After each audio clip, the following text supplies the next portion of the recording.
सम्माननीय सभामुख महोदय, आज देश कोभिड-19 को महामारी को दोस्रो लहरबाट आक्रान्त भइरहेको छ। हजारौं मानिसहरू अस्पतालमा, हजारौं घरमै बसेर स्वास्थ्य लाभ गरिरहनु भएको छ या उपचार गराइरहनु भएको छ। कतिपय नागरिकको अमूल्य जीवन यस महामारीको कारणले अन्त्य भइरहेको छ। यसका विरुद्ध हामी लडाईँ लडिरहेका छौं। सरकारको ध्यान यति बेला कोभिड-19 को रोकथाम र त्यसको उपचारमा केन्द्रित छ र आवश्यकता अनुसार आफ्ना यस विरुद्धको लडाईँका कदमहरूलाई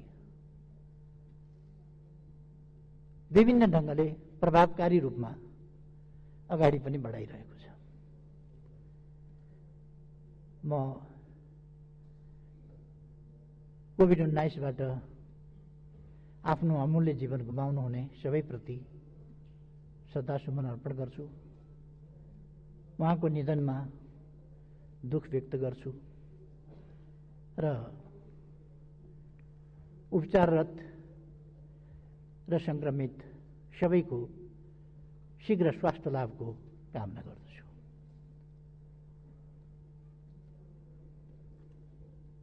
यति बेला हामी सबै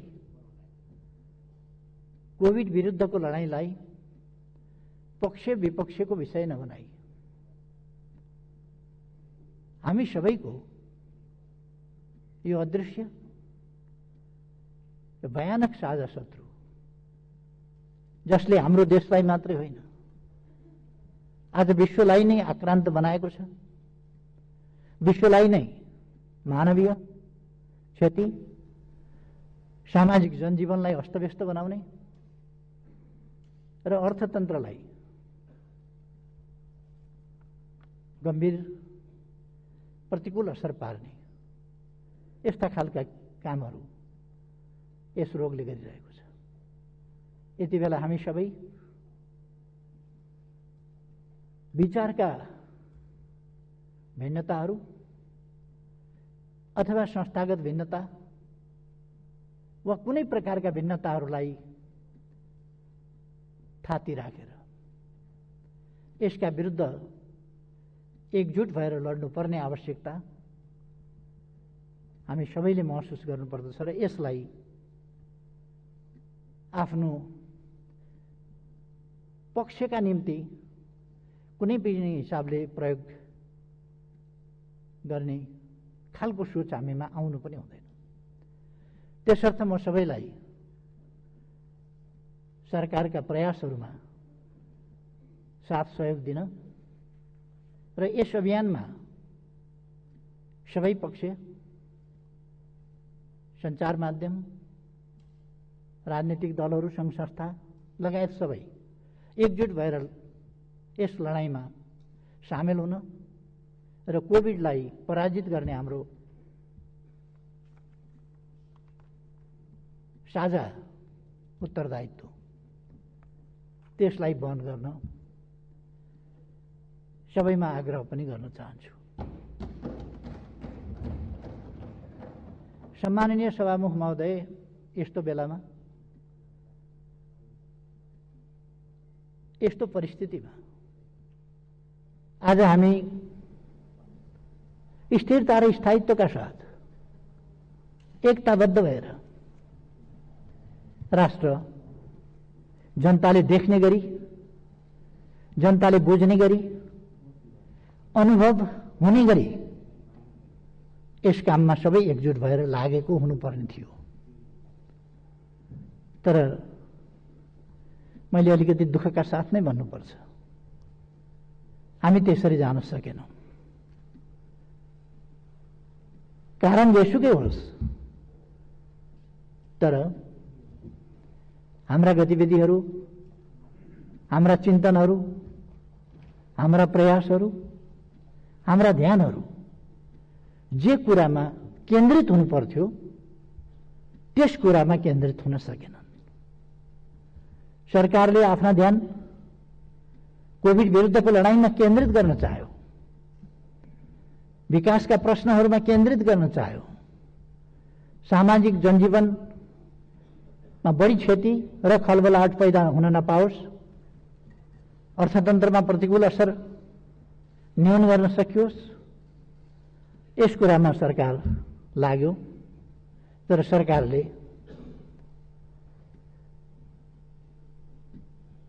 अनेक अप्ठ्याराहरूको सामना गर्नु परिरह्यो। मलाई अचम्म लाग्छ, हामी कोभिड विरुद्धको लडाईँमा छौं। कतिपय पक्षमा, कतिपय कर्नरमा प्रधानमन्त्रीमाथि हिरो छ्याप्ने वा सरकारमाथि हिरो छ्याप्ने र कोभिड विरुद्धको औषधि खरिद जस्ता कुराहरूमा भएको भ्रष्टाचारको नाममा कुरा उछाल्ने र नभएका कनेक्सन अनुचित ढंगले देखाउने, त्यस्ता खालका क्रियाकलापहरू भए। हामी सबैलाई थाहा छ भ्याक्सिनको अभाव छ दुनियाँमै। भ्याक्सिन प्राप्त गर्न मारामार भइरहेको छ। यस्तो अवस्थामा दक्षिण एसियामा भारतभन्दा पछि नेपाल पहिलो राष्ट्र हो आफू उत्पादक नभए पनि भ्याक्सिनको सुरुवात गर्ने, र भ्याक्सिन चलिरहेको छ। एउटा पनि पीसीआर टेस्टको हाम्रो सुविधा नभएको ठाउँमा अहिले 86 ठाउँमा हामी पीसीआर टेस्ट गरिरहेका छौं। त्यो सुविधा हामीसँग छ। त्यस प्रकारका अस्पताल, शैय्या, अक्सिजन, भेन्टिलेटरको पर्याप्तताको त कुरा छोडौं, न्यूनतम आवश्यकता पनि पूरा गर्न सक्ने अवस्थामा हामी छँदै थिएनौं। त्यस स्थितिमा अहिले हामीले यसबीचमा थुप्रै कोभिड विरुद्धको लडाईँको सन्दर्भमा स्थानीय तहहरू, प्रदेश सरकारहरू, संघ संस्थाहरू सबैको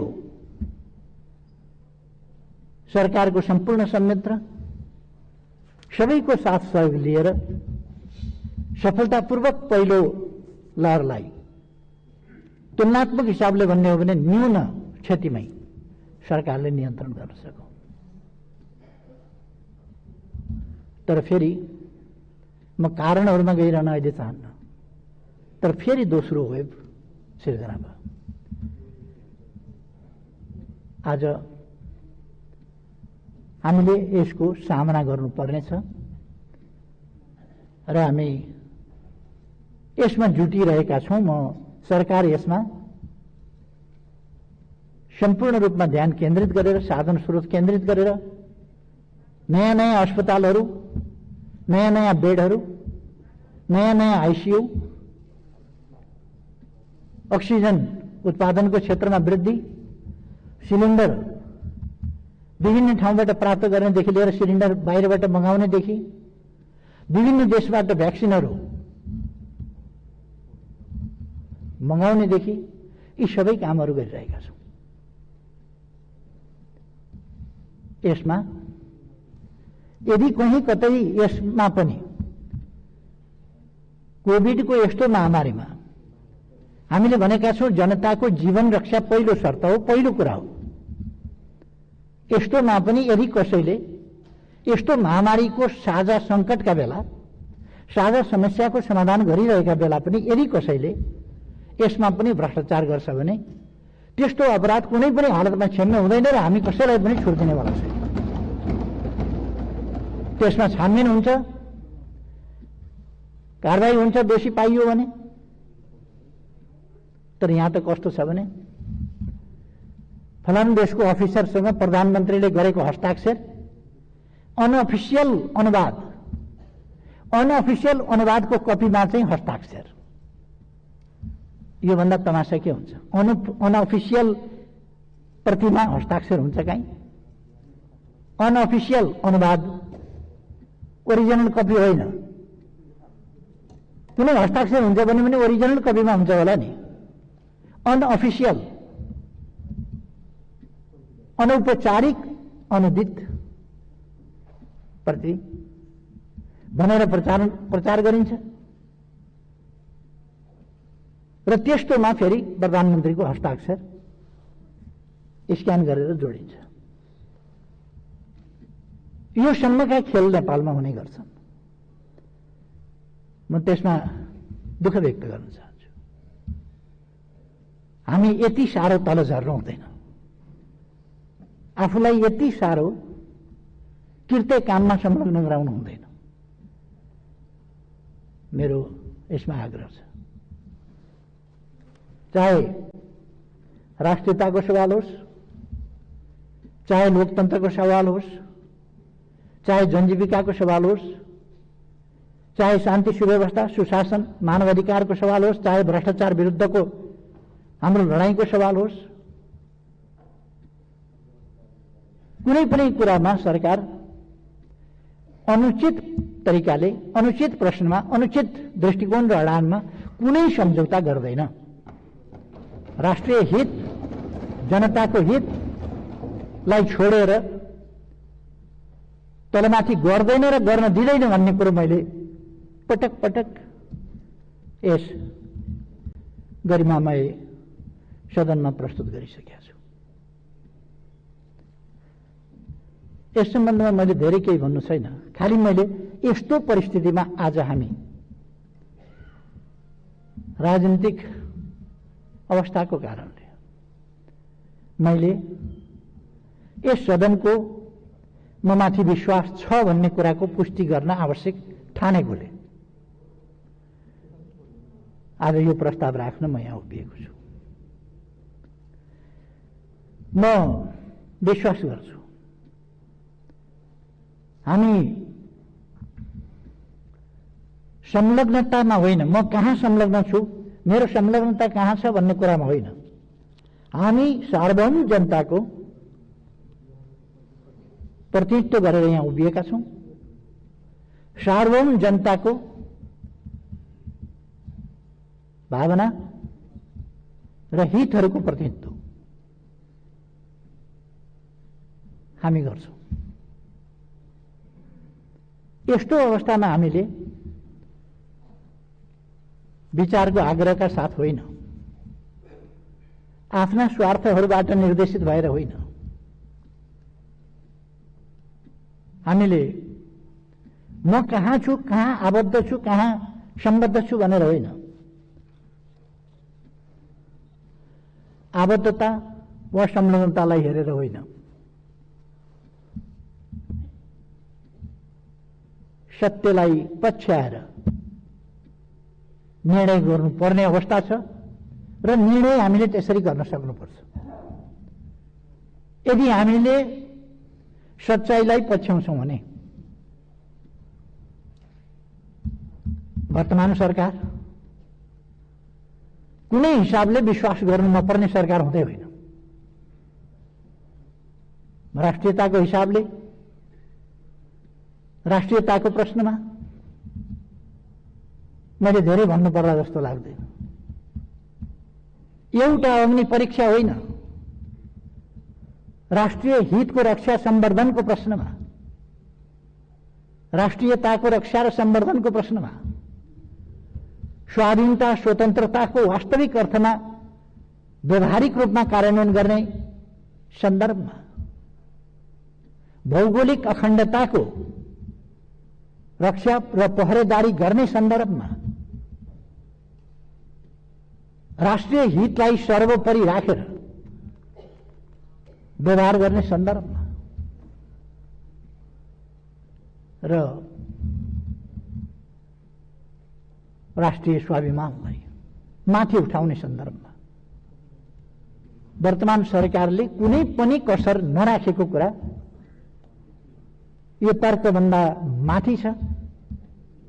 तथ्यहरूले यसलाई तर्क गरिरहनु पर्ने होइन, तस्बिर आफै बोल्छ भने जस्तो।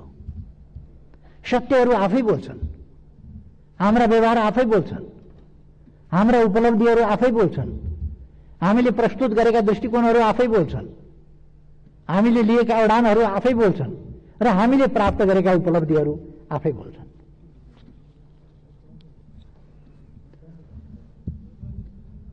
तसर्थ राष्ट्रियताको सवालमा नेपालले अन्तर्राष्ट्रिय मञ्चहरूमा खेलेको भूमिका यी सबै हिसाबले हेर्ने हो भने पनि नेपाल एउटा सुनिन थालेको, देखिन थालेको, सुन्नुपर्ने आवश्यकता महसुस गर्न थालिएको देशको रूपमा स्थापित भएको छ। मैले धेरै भन्नु पर्ला जस्तो लाग्दैन, म धेरै स्मरण पनि गराइरहनु पर्ला जस्तो लाग्दैन। हाम्रा कामहरू आफै बोल्छन्। त्यसकारण राष्ट्रियताको पक्षमा त्यति स्पष्ट, त्यति सुदृढ, त्यति व्यवहारिक र त्यति उपलब्धिपूर्ण ढंगले अगाडि बढेको सरकारलाई विश्वास नगर्नुपर्ने कुनै कारणै छैन। यदि हामी आइडियोलोजिकल प्रेजुडिस राख्छौं भने बेग्लै कुरा हो। संलग्नतालाई अनुचित महत्व दिन्छौं भने बेग्लै कुरा होला, होइन भने यसमा अविश्वास गर्नुपर्ने या विश्वास गर्न नसकिने कुनै कारणै हुँदैन। सम्माननीय सभामुख महोदय, त्यसै गरेर सुशासन, शान्ति सुव्यवस्था र राष्ट्रिय समस्याहरूको समाधानको सन्दर्भमा समस्याहरूलाई थाती राखेर समस्याहरूको गीत मात्रै गाएर होइन, समस्यालाई समाधान गरेर अगाडि बढ्ने सन्दर्भमा यो सरकार जुन प्रभावकारिताका साथ, जुन सफलताका साथ अगाडि बढेको छ, त्यस सन्दर्भमा यस सरकारमाथि विश्वास नगर्नुपर्ने कुनै कारण छैन र हुन सक्दैन। हामीले वैचारिक हिसाबले संविधानको स्वीकार्यता, धारणा वा संविधानको सर्वस्वीकार्यता, सर्वग्राह्यताका प्रश्न हामीले उठाउने गर्यौं कहिले कहिले। ती प्रश्नहरूको सन्दर्भमा अब नेपालमा त्यस प्रकारको कुनै समस्या छैन जो आधारभूत रूपमै संविधान मान्दैन भनोस्, त्यस्तो समस्या छैन।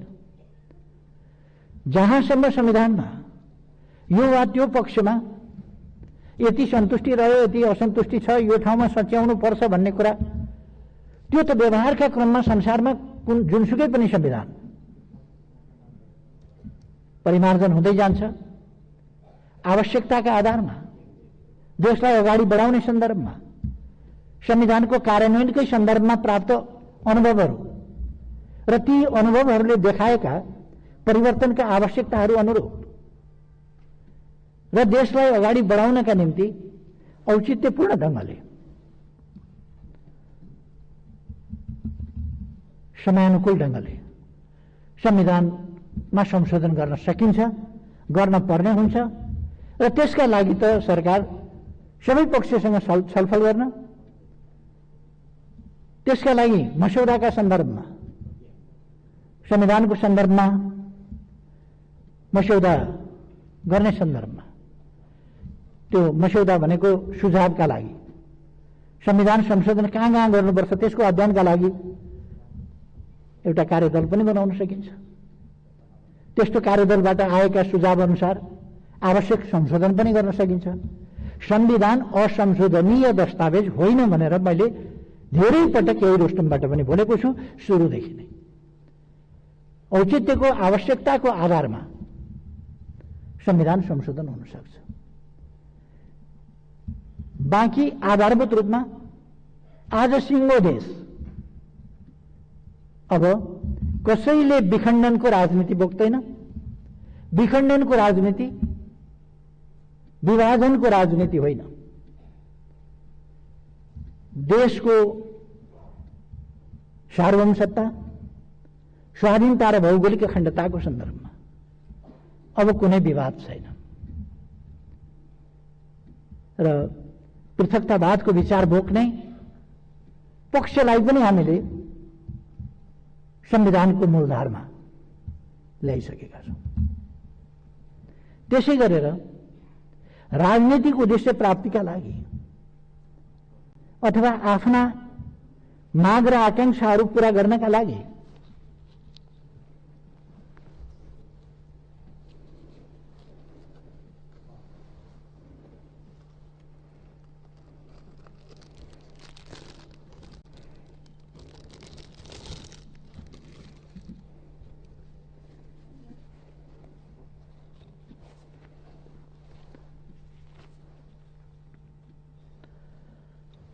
हिंसालाई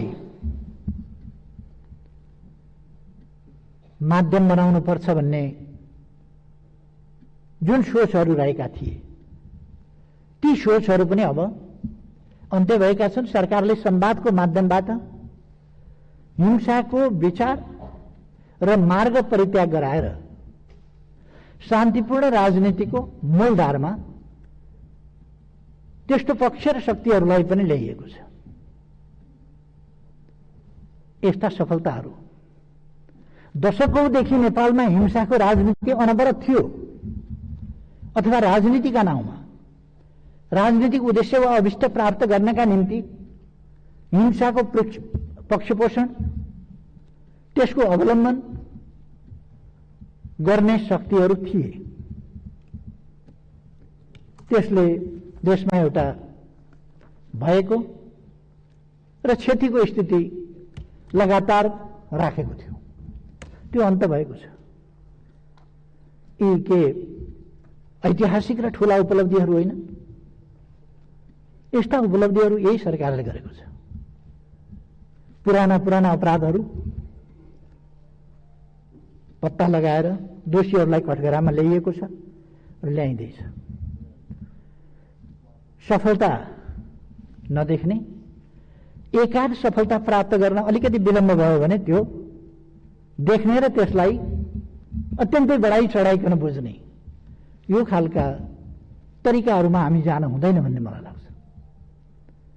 सरकारका प्रयासहरू कस्ता छन्, गरिरहेको छ कि छैन, कुनै कुनै कुरामा सफलता प्राप्त गर्न अलिकति समय पनि लाग्न सक्छ। प्रश्न त्यति मात्रै हो। तर सरकार सफल भएर छोड्छ।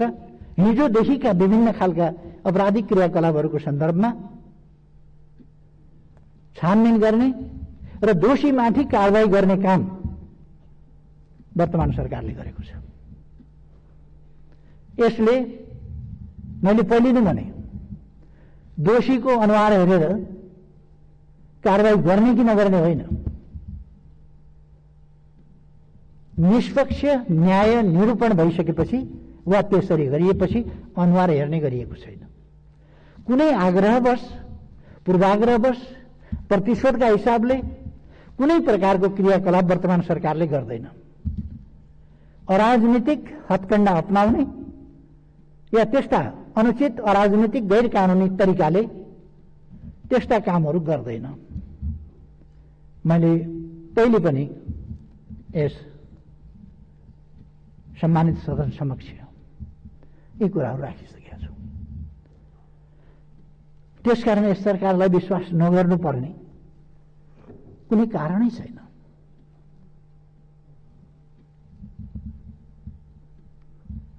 राजनीतिक शक्तिहरूका बीचमा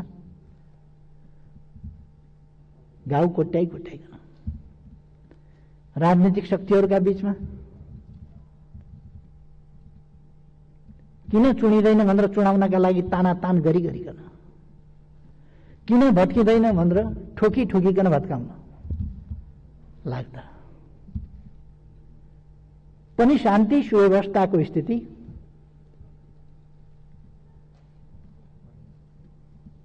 राम्रो छ। फेरि यदि हामी सत्यलाई स्वीकारेर अगाडि बढ्न तयार हुन्छौँ भने यस सरकारलाई समर्थन विश्वास नगर्नुपर्ने कुनै कारणै छैन। त्यसकारण मैले विश्वासको मत लिने र सदनको आफूमाथि विश्वास छ भन्ने कुरा स्पष्ट गर्न चाहेको। सभामुख महोदय, विकास निर्माणको क्षेत्रमा, पूर्वाधारको क्षेत्रमा, भौतिक पूर्वाधार विकासको क्षेत्रमा, राजमार्ग, बाटा, घाटा, पुल, झोलुङ्गे पुल आदिको निर्माणको सन्दर्भमा, नेपाललाई सुरुङ मार्गको नयाँ युगमा प्रवेश गराउने सन्दर्भमा, नयाँ नयाँ हवाई मैदानहरूको काम तीव्रताका साथ अगाडि बढाउने सन्दर्भमा अथवा अरू विभिन्न पक्षहरूमा, सञ्चारको क्षेत्रमा अहिले यति धेरै कामहरू भएका छन्। हामी आफ्नो मोबाइलबाट घरमै बसेर आफ्नो जमिनको केमा क्याल्सियम कम छ, केमा फस्फरस कम छ, केमा नाइट्रोजन कम छ, केमा कुन मल कम छ, के बाली लगाउन कति के मल लगाउनु पर्छ भन्ने घरमै बसेर जानकारी पाउन सक्छौं। त्यसरी हामीले डिजिटल म्यापिङ गरिसकेका छौं। नागरिक एप्स बनाइसकेका छौं जसबाट बैंकिङ कारोबार आदि गर्न सक्छौं। थुप्रै कामहरू यस्ता भएका छन् जहाँ विकासमा प्रविधिको प्रयोग, सञ्चारमा पनि प्रविधिको प्रयोगबाट ठूलो विकास गरिएको छ र डिजिटल नेपाल बनाउने हाम्रो अठोट त्यसलाई प्राप्त गर्ने कोसिस गरिएको छ। डिजिटल नेपालको सन्दर्भमा 4G सेवा सबैतिर पुर्याइएको छ, 5G को प्रयोग गरिरहेको छ। अहिले अरू मेरो किता भनेर आफ्नै मोबाइलमा अब आफ्नो जमिन हेर्न सकिन्छ।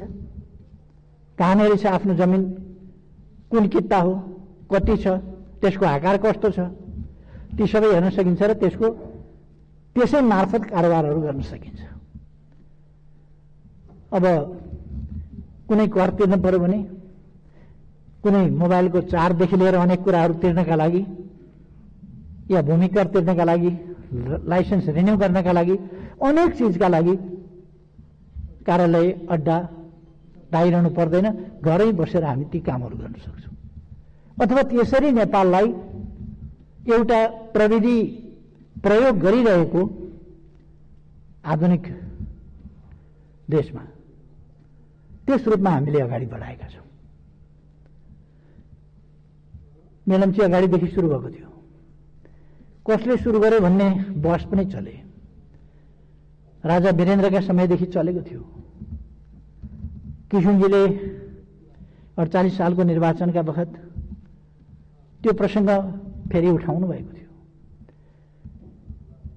अगाडिका सरकारहरू पनि लागे, तर अहिलेको सरकारले विशेष तीव्रता दियो र काठमाडौँमा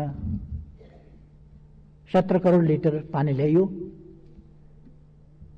अरू केही वर्षभित्र 17 करोडको लिटरको हिसाबले याङ्री र लार्केबाट अरू 17 करोड लिटर ल्याइँदैछ र जम्मा 51 करोड लिटर पानी काठमाडौँमा ल्याइन्छ। त्यसो भएपछि काठमाडौँमा पानीको कहीँ कमी छ भन्ने स्थिति हुँदैन। यी काम पनि गरेकै छ। पुनर्निर्माणका कामहरूमा तीव्रताका साथ गरेको छ। केही ठाउँमा केही प्राविधिक हिसाबले, केही पुरातात्विक महत्त्वका र त्यसै गरी त्यस्तै वस्तुबाट निर्मित गर्नुपर्ने भएको हुनाले सिकर्मी डकर्मीदेखि लिएर तालिम गर्नुपर्ने प्रश्नहरूले गर्दा जनशक्तिको निर्माणका लागि जनशक्तिको दक्ष जनशक्तिको त्यसका निम्ति आवश्यक जनशक्तिको कमीको कारणले गर्दा अलिकति विलम्ब भएको होला। नत्र भने हामी सबैलाई थाहा छ हाम्रा अगाडि धरहरा यति छोटो अवधिभित्र निर्माण भएको छ, उद्घाटन भएको छ। रानीपोखरी उद्घाटन भएको छ, दरबार हाइस्कुल उद्घाटन भएको छ, बसन्तपुरको त्यो भत्किएको बसन्तपुरको ध्वस्त भएको बसन्तपुरको अहिले त्यसको दृश्य नै फरक परेको छ। अरू धेरै ठाउँमा सिंहदरबारको प्रबलीकरण, प्रधानमन्त्री कार्यालय अहिले पहिले भत्किएकै सिंहदरबारमा फेरि बनाइवरिकन सारिसकिया छ। हामीले अरू निर्माण कार्यहरू त्यसै गरी अगाडि बढाएका छौँ। अस्पताल, विद्यालय, अरू निजी आवासहरू र पुरातात्विक महत्त्वका ऐतिहासिक धरोहरहरूको पुनर्निर्माण कार्य यिनीहरू असाधारण ढङ्गले भएको छ। मैले भन्ने गरेको छु नि, लगभग वर्षमा 10 किलोमिटर जसो बाटो बन्ने ठाउँमा दिनमा 6 किलोमिटर बाटो बनिरहेको छ। दिनमा 6 किलोमिटर कालोपत्रे बाटो बनिरहेको छ, जबकि वर्षमा 10 किलोमिटर बन्ने स्थिति हो। यो रफ्तार, यो तीव्रता आजको सरकारले दिएको छ। तराई सुनकोशी त्यहाँ बगिरहेको थियो, तराई एउटा डाँडा परि तराईका खेतहरू सुक्खा थिए। अहिले सुनकोशी मरिन डाइभर्सन, त्यसलाई बागमतीमा लगेर सिँचाइ गर्ने काम 5 वर्षभित्र त्यसलाई सम्पूर्ण रूपले पूरा गर्ने र सञ्चालन गर्ने गरी शिलान्यास भइसकेको छ र काम अगाडि बढेको छ। अरू आयोजना फेरि बन्दैछन्। यसरी कति नयाँ कामहरू, नयाँ 12वटा स्मार्ट नयाँ सिटीहरू स्मार्ट सिटीको रूपमा विकास हुँदैछन्। अब ती कामहरू भइरहेका छन्। कृषिको आधुनिकीकरणका कामहरू, ध्वस्त भएको पर्यटन क्षेत्रलाई फेरि उठाउने कुरा, उद्योगहरूलाई कसरी सुरक्षित संरक्षित गरेर अगाडि लाने तत्सम्बन्धी कुरा, व्यापार सन्तुलन आफ्नो अनुकूल बनाउँदै जाने। पहिले जुन व्यापार असन्तुलन थियो त्यसलाई न्यूनीकरण गर्दै लगिएको छ र व्यापार असन्तुलनलाई, घाटालाई कम गर्दै लगेर अनुकूल सन्तुलनतर्फको हामीले बाटो समातेका छौँ र उल्लेख्य उपलब्धि हासिल गरेका छौँ। सामाजिक पूर्वाधार विकासको सन्दर्भमा भन्ने हो भने शिक्षाका क्षेत्र, स्वास्थ्यका क्षेत्र, अरू क्षेत्रहरूमा बालबालिका इनरोलमेन्टको प्रश्नमा अथवा उनीहरूले फेरि स्कुलबाट ड्रप आउट हुने अथवा स्कुल छोडेर बाहिर जाने स्थिति नहोस् भन्ने सन्दर्भमा, त्यस सन्दर्भमा पनि सरकारले गम्भीरताका साथ ध्यान दिएको छ।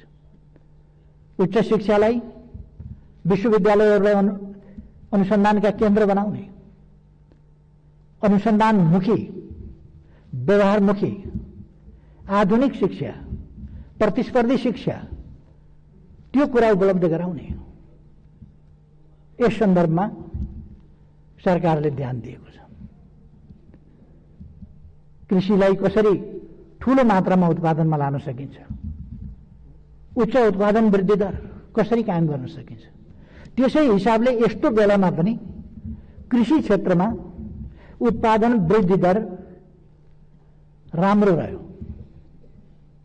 धानमा 9%, मकैमा 6%, अरू सालाखाला गर्दा पनि लगभग 6% को कृषि उत्पादनमा वृद्धि भएको छ। माछा, मासु, अण्डा, दूध आदि क्षेत्रमा हामी आत्मनिर्भर भएका छौँ। स्वास्थ्य क्षेत्रमा मैले भनिरहनु पर्दैन, यति धेरै अस्पतालहरू नयाँ बनेका छन्, सञ्चालनमा आएका छन् र हामी तिनलाई जनशक्तिको हिसाबले, दक्ष जनशक्तिको हिसाबले, आवश्यक जनशक्तिको हिसाबले र साधनहरूको हिसाबले, स्रोतहरूको हिसाबले तिनलाई प्रभावकारी बनाउने प्रयासमा लागिरहेका छौँ। तसर्थ मैले भन्ने गरेको छु, धेरैपल्ट मैले भनेको छु, ढुङ्गा टिपेर फ्याँकिदिने, जहाँ खस्छ त्यही मेरो निशाना थियो भन्ने हामीले गरेका छैनौँ। हामी गन्तव्य निर्धारण गर्छौं। हाम्रो गन्तव्य कहाँ हो त्यो निर्धारण गर्छौं र त्यसमा पुग्नका लागि हाम्रा नीति, हाम्रा कार्यक्रम, हाम्रा योजनाहरू, हाम्रा लक्ष्यहरू हामी तदनुसार निर्धारण गरेर हरेक क्षेत्रमा त्यसरी अगाडि बढिरहेका छौं। त्यसकारण यो अन्धाधुन्द यो सरकार गइरहेको छैन। समृद्ध नेपाल, सुखी नेपाली यो राष्ट्रिय आकांक्षा, हामी सबैको आकांक्षा, सम्पूर्ण नेपालीको आकांक्षा। नेपाल समृद्ध होस्, विकसित होस्, आधुनिक होस्। नेपालको सबै क्षेत्रका सबै व्यवसायका जनता को आम्दानी राम्रो होस्, रोजगारीका अवसरहरू सृजना गरौं, युवा शक्तिलाई पलायन हुन नदिउँ, स्वदेशमै रोजगारीका अवसरहरू सृजना गरौं। यस काममा सरकार लागेको छ। मेरो नेतृत्वमा सरकार बन्दा कति लाख हो, कति लाख 45 लाखदेखि 70 लाख भन्छन् मान्छेले। एकिन डाटा त्यति छैन। त्यत्रो संख्यामा युवाहरू अवसरको खोजीमा बाहिर, रोजगारीको खोजीमा बाहिर, त्यो स्थिति थियो र त्यस स्थितिमा सरकार जिम्मा लिएर एकै रातमा जादुको छडीले जस्तो कन्ट्र्याक्ट गरेर गइसकेका मान्छेहरूलाई फिर्ता ल्याउने अथवा त्यो एउटा सिलसिला र यहाँ बाँझै रहेका घरखेतहरू एकैचोटि हराभरा हुँदैनथे। जनतालाई मोटिभेट गर्ने, इन्सेन्टिभ दिने, त्यसबाट उनीहरूलाई प्रेरित गरेर काममा उत्पादनका लागि लगाउने लगायतका कामहरू हामीले गर्नु पर्थ्यो। ती काम हामीले गरेका छौं। त्यस दिशामा हामी लागेका छौं। त्यसकारण रोजगारीका कार्यक्रम, स्वरोजगार कार्यक्रम, युवा स्वरोजगार कार्यक्रम लगायत महिला उत्थानका कार्यक्रम, यी कार्यक्रम गरेका छौं। त्यसै गरेर हामीले समाजलाई समाज जस्तो एउटा भद्रगोल स्थितिमा होइन। कोही सडकमा बालबालिका फालिएको छ, सडकमा कोही भिखमंगा भएर बालबालिका हिँडेको छ अथवा मान्छे अलपत्र भएर हिँडेको छ, त्यो स्थितिलाई अन्त गर्ने दृढ संकल्पका साथ हामीले सडक बालबालिका मुक्त देश यही 78 सालभित्र सम्पूर्ण रूपले बनाउने भनेर अहिले पनि हामीले सडक बालिका मुक्त गरेका छौं। काठमाडौँमा पहिले हाम्रा सन्तानहरूलाई, ससाना बालबालिकाहरूलाई अलपत्र पार्ने र तिनलाई खाते भन्ने उपनाम दिएर अपमान गर्ने, त्यस प्रकारको स्थिति थियो। अब नेपालबाट डिक्सनरीमा खाते भनेको उहिले नै सडकमा अलपत्र छोडिएका, सरकारले पनि नहेरेका, अभिभावक पनि नभएका, दुःख पाएका बालबालिकालाई भनिन्थ्यो भन्ने अर्थ राखिएला। तर त्यसको वर्तमान सन्दर्भमा कुनै अर्थ छैन भन्ने कुरा पनि डिक्सनरीमा लेखिन्छ। त्यो एउटा डेड ल्याङ्ग्वेज, डेड वर्डको रूपमा प्रयोग हुन्छ खाते भन्ने कुरा। त्यसै गरेर बेगर, असहाय मान्छेहरू, सडक सहयोगापेक्षी मान्छेहरू, त्यो रहन नदिने सरकारको संकल्प छ। त्यस अनुसार प्रभावकारी ढंगले सरकारले काम गरेको छ। सरकारले ज्येष्ठ नागरिकहरूका कुरा होस् अथवा औपचारिक अनौपचारिक क्षेत्रका मजदुरका कुरा हुन्, योगदानमा आधारित सामाजिक सुरक्षाका कुराहरू, ज्येष्ठ नागरिकहरूलाई 1 लाखसम्मको स्वास्थ्य बीमाको कुरा होस् अथवा स्वास्थ्य बीमाको क्षेत्रमा अत्यधिक जनसङ्ख्यालाई सामेल गर्दै लाने कुरा होस्, यी तमाम कुरामा यस सरकारले असाधारण महत्त्वका कामहरू गरेको छ, दूरगामी महत्त्वका काम गरेको छ, सकारात्मक काम गरेको छ, जसले नेपाललाई यी 3 वर्षमा एउटा बेग्लै अवधारणा, बेग्लै सोच, बेग्लै उचाइ, मान्छे बस्न लायकको देश, मान्छे बस्न लायकको समाज र हेर्दा लाज नहुने खालको समाज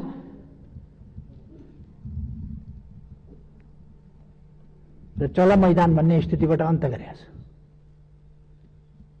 लोटा अगाडि राखेर टुक्रोका गाला हात लगाएर बस्ने स्थिति अन्त गरेको छ। एउटा सभ्यताको सिँढीमा देशलाई उठाएको छ। सडक बालबालिका मुक्त, सडक सहयोगापेक्षी मानव मुक्त, भिखारी मुक्त त्यो बनाएको छ। र कोही अपवादको रूपमा छ भने त्यो अपवादलाई पनि हामीले 78 सालभित्र त्यो अपवादलाई अन्त्य गर्ने भनेर घोषणा गरेका छौँ। सभामुख महोदय, यी सबै उपलब्धि होइनन् र यी सबै सकारात्मक परिवर्तन होइनन् र यो छोटो समयमा गरिएका यी एउटा भिजनको कार्यान्वयनका परिणतिहरू होइनन् र हामी राजनीतिलाई के बनाइरहेका छौँ? आज राजनीतिलाई स्वार्थको धुनो सोझ्याउने एउटा अस्त्रको रूपमा मात्रै बुझ्दैछौँ कि देश बनाउने संकल्पको रूपमा बुझ्दैछौँ राजनीतिलाई? राजनीति, सम्माननीय सभामुख महोदय, देश बनाउने, देश र जनताको सेवा गर्ने एउटा माध्यम हो। यो कसको सुप्रचार गरिदिनुपर्ने, कसको कुप्रचार गरेकै हुनुपर्ने, कसको विरोध गरेकै हुनुपर्ने, राम्रो गरे पनि निन्दा गरेको हुनुपर्ने, बनाए पनि जस नदिने, नबनाए त झन् जस दिने कुरै भएन, गरे पनि जस नदिने, नगरे त कुरै भएन। यस खालको कुरा आज हामीले अन्धा अपाङ्गता भएका व्यक्तिहरू, शारीरिक रूपले अशक्त व्यक्तिहरू, उनीहरूलाई पनि सामाजिक सुरक्षाको दायराभित्र ल्याएका छौँ। एकल महिलाहरू, उहाँहरूलाई सामाजिक सुरक्षाको दायराभित्र ल्याएका छौँ। कोही छैन भने सरकार छ, कसैले हेर्दैन भने सरकारले हेर्छ, कसैको अभिभावक छैन भने सरकारले हेर्छ, कसैको सन्तान र सहारा छैन भने सरकारले हेर्छ। सरकार अभिभावक हो, सरकार सहारा हो, सरकार अभिभावक हो, सरकार विकासको अगुवा हो, नीति निर्माता हो, मार्गदर्शक हो। त्यस रूपमा काम गरेको छ र गर्छ सभामुख महोदय। त्यसर्थ मैले विश्वास लिएको छु कि मान्यज्यूहरूले हुनु भन्ने पक्षमा त कसरी रेजा लाउन, कसरी सही गर्न सक्नुहुन्छ सभामुख महोदय? कसरी सक्नुहुन्छ? बाहिरबाट आउँदासम्म अलिक दिन भेट नहुँदा ओर्दा अलिअलि फोन पनि गर्दैन, प्रधानमन्त्रीले भन्ने रिस पनि अलिक थियो कि असन्तुष्टि पनि थियो कि त्यो पनि अब छोडिदिनुहोस् प्लिज। म काममै लागेर नभ्याएको, मेरो कसैप्रति कुनै आग्रह पूर्वाग्रह छैन। यस सदनले मलाई निर्वाचित गरेको,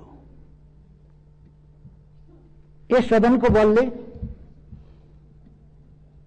3 वर्षभन्दा बढी सभामुख महोदय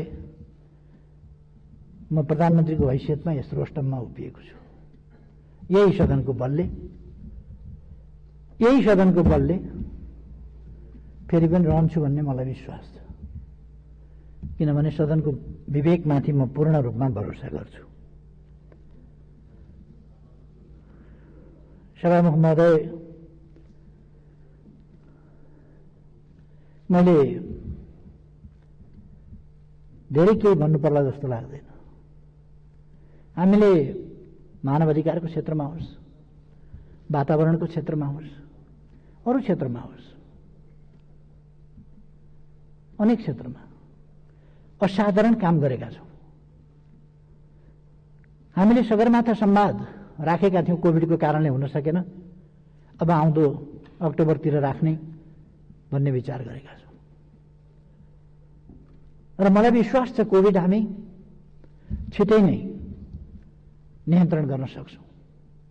कोभिडलाई पराजित गर्ने सबभन्दा महत्त्वपूर्ण कुरा कोभिड सर्न नदिनु हो।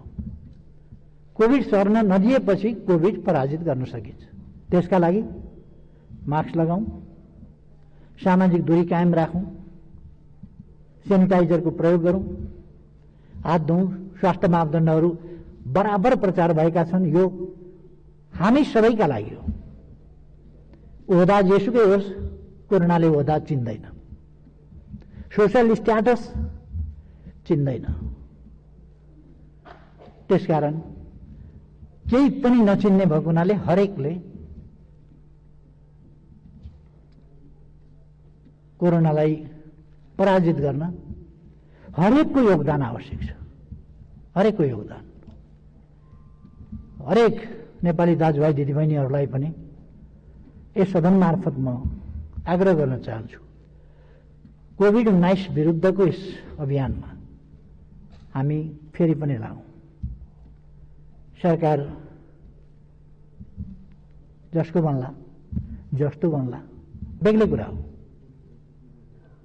यसो भनेपछि कतिपय साथीहरूलाई फेरि कसको बन्ला, कस्तो बन्ला भन्दा मैले यो सैद्धान्तिक रूपमा भनेको, यस सदनले अर्को म छँदै अर्कोलाई बनाउँछ प्रधानमन्त्री भन्ने म कसरी चिताउँछु र? यस्तो काम मैले अहिले भनेका यति काम गरेको ठाउँमा। त्यसर्थ सभामुख महोदय, म यस गरिमामय सदनको आज पनि बाहिरका हल्लाखल्लाहरू बेग्लै हुन्। सभामुख महोदय, विघटित प्रतिनिधि सभा पुनर्स्थापना गरियो। पुनर्स्थापना भएपछि प्रधानमन्त्री बाहिर भनियो प्रधानमन्त्री भएन भनेर। अब मन नपरेकाले विपक्षले बाहिर भन्नु एउटा कुरा हो, तर अविश्वास त माथि कसैले गरेन सभामुख महोदय, कसैले गरेन। पुनर्स्थापना भइसकेपछि यत्रो समय मैले कहिले राजनीतिमा यस्तो अलिकति अब सँगै भएपछि, एउटै देशमा काम गरेपछि यताउता कहिले अलिअलि भनाभन पनि हुँदो रहेछ। अब कोही साथीहरूले के भन्ने, कोही साथीहरूले के भन्ने भएपछि मैले पनि अलिअलि केही भने होला। पार्टी अलग भइसक्दाखेरि पनि, विश्वास छैन भन्दाखेरि पनि समर्थन फिर्ता त लिनु भएन। कति सुदृढ समर्थन रहेछ भन्ने कुरा सभामुख महोदय, मैले आफैले अब म विश्वासको मत लिन्छु भनेर नभनेसम्म त समर्थन त फिर्ता लिनु भएन। 2 दिन भएको छ भर्खर समर्थन फिर्ता भएको, केही बिग्रिएको छैन। आज के भइगयो फेरि। त्यसकारण मेरो सबै दलका सबै मान्यजीहरूसँग आग्रह छ, यदि कुनै दलले नदिने भन्ने निर्णय गरेर आउनु भएको छ भने पनि नेताले यी दिनु भनिदिएपछि पछि गएर सच्याउन सांसदहरू खुसी हुनुहुनेछ। यसर्थ सभामुख महोदय, म संविधानको धारा 100 को उपधारा 1 बमोजिम यस गरिमामय संसदको विश्वासको मत माग्न चाहन्छु र ममाथि यस सदनको विश्वास छ भन्ने कुराको पुष्टि आज यस सदनले गरोस् भन्ने चाहन्छु। त्यसै कारण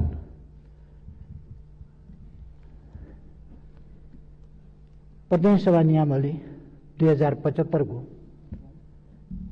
नियम 52 को उपनियम 2 बमोजिम ममाथि यस प्रतिनिधि सभाको पूर्ण विश्वास छ भन्ने कुरा पुष्टि होस् भनेर म सम्मानित सदन समक्ष विधिवत प्रस्ताव राख्न चाहन्छु। मैले अपेक्षा र विश्वास गरेको छु सर्वसम्मतिले मान्यजीहरूले ममाथि विश्वास छ भन्ने मत जाहेर गर्नुहुनेछ। धन्यवाद।